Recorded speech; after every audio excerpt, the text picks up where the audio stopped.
tell us about how that woman was able to really navigate a turbulent reign, especially within the family, with all, especially when she talked about Annus Horribilis, that's, a horrible year, when you had all these issues of romances that ran against the rock, about scandal of sons and scandal of grandsons and so on. And yet, other than the little patch in response to the death of Princess Diana, this was a long reign of 70 years that was scandal-free. How speak to that paradox?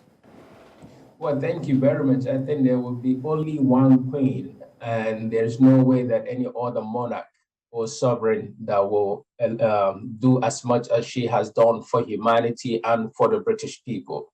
They love her. I think that's the first word, that the love they have for her is so big, so huge, that whatever it is that she has done, that she has supported her people, that she has provided leadership, is paramount to them, and there is nobody that could have done that. If it is probably it is another person, they won't have been able to survive those crises within that period. Remember, the British people absolutely love the Queen. They love the monarchy, but there are some as well that are totally against the monarchy, even including some of the leaders at present in government. And the beauty about it is that from the first day that she became the queen, she always said that she wants to serve humanity, she wants to serve the people. And for the people, it doesn't seem like she changed from that ethos, from that first call and that first word that she shared with her subject, that she just wants to serve them.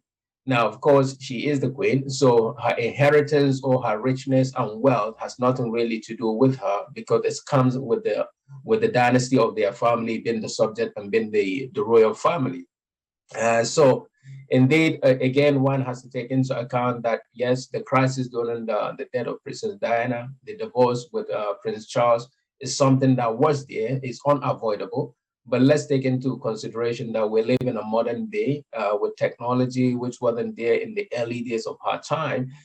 So almost everything that people do is there for the people to see in public gallery. And luckily enough as well, before she left this world, grandson, Prince Harry, has begun to be reconciled with the family. Is somebody that she loved as well.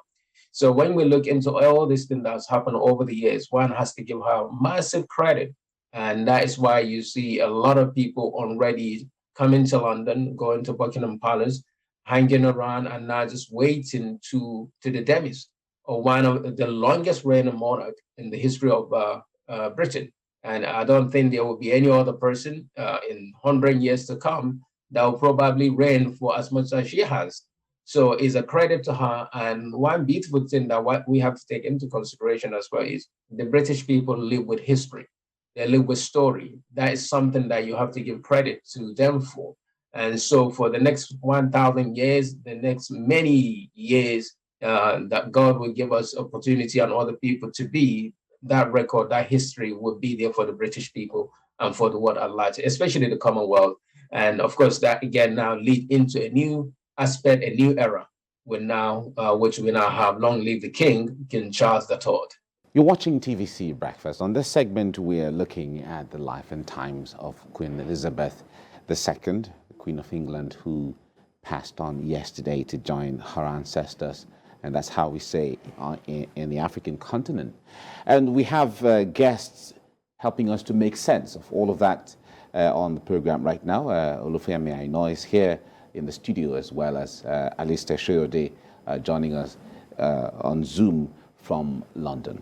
Now, Femi, before we went on the break, I was saying that the Queen Elizabeth, had presided over a changing world, from colonialism to agricultural revolution to digital technology, and all of that. And then the world, here we are now in the new world. But talk to us basically, now that she has passed and her era is gone, what is going to change about how we view or how Britain is and how it is going to be? Well, so many things are, revolve around the Queen. Okay. And, there are some people who doesn't even know any king or queen than the late Queen Elizabeth.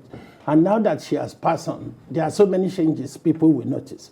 Number one, the national anthem is going to change. If you listen to the United Kingdom national anthem, at the end there's God save the Queen. You will not hear that again. It will now be God save the gracious King.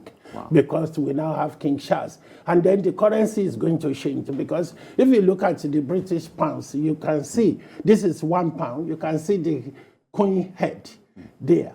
Now, it's going to change, and it's going to be the King's head. And this head, I think, is facing my left now, if you look from your position. So once the new currency, the new coins will come in, and then the king head will face the right. Why is that? No, that has been the tradition as far back as 1988. Okay. And it's not limited to that. The passport is going to change as well.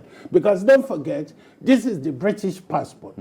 And this is the old one before they exited the European Union. Okay. That's why you can see the European Union. But they left the European Union on 31st of December 2020, if I'm right. Now, they started issuing another passport, which is the black one with Her Majesty the Queen. Now, the Queen is no longer here. So what will happen now, they are going to just continue that and start a new passport, because we now have a king. So, it's a lot. And the other remarkable thing is that if you look at the highest currency in United Kingdom, now, from 38th of September, the £50, which you are used to, they're going to stop the old one. This is the new one with the Queen head that will come into effect from 38th. Which was a polymer. It seems yes, to be a polymer. It's the polymer with the Queen's head. And the old one, they will stop using that from 38th of September. That's why this new one is in circulation. But now, this new one will not be in circulation again, because we now have a king. So, you see, there will be so many changes here and there. Even as of yesterday, I was on the phone to the Her Majesty Passport Office, the way we used to call it. It was during that conversation, one of the officers said, His Majesty. No, it's now His Majesty. That's how I got to know the Queen has already passed on. Yeah. But leaving that aside, even the medical profession, what they did, the moment they said the Queen was on medical supervision, you see the journalists changing their tie from black to blue, then something tells you that, look, something has happened. Something is going Power has changed hands. Exactly. And unfortunately, by 6:25 or so, the Queen passed on, and there was an official announcement. So we are going to see all this. Her Majesty Passport Office will now be His Majesty Passport Office. And also, in Nigeria, you have the lawyers you call the Senior Advocate of Nigeria. In the United Kingdom, you have Queen's Counsel. Queen's Counsel. Now they will not be Queen Counsel. It's going to be King's Counsel. Yeah. And also, when you bring public law proceedings in the UK, let's say you are suing a public body, you only bring that proceeding on behalf of the Queen.